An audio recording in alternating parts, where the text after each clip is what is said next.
hindi mo alam kung saan pupunta ang iyong kaluluwa. Ngayong buhay ka pa, dapat mo nang tanggapin si Jesus Christ. Dahil ang kamatayan ay hindi po natin alam kung saan, kailan mangyayari sa ating buhay. Tulad ng mga tao nakasakay sa airplane. Hindi nila alam, masaya sila, no? May mga plan sila sa buhay nila, pero hanggang doon lang sa airplane, bumagsak, binawian ng buhay. Kaya ikaw kapatid, accept Jesus Christ. Mapagpalang hapon mga kapatid, mga kaibigan.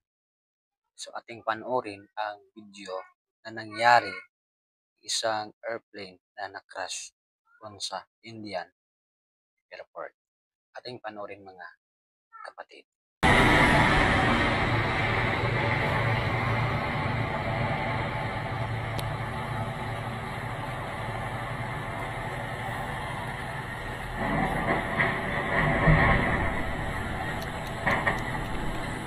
Kapatid, mga kaibigan, marami pong mga tao ang hindi masaya sa nangyari.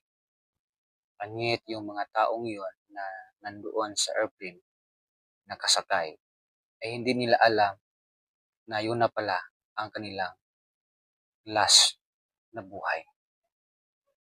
Okay? Pero ano kaya ang masasabi natin according sa Bible? Sa James chapter 4, verse 13 and 14, sabi ng Bible, "Go to now, ye that say today or tomorrow, we will go into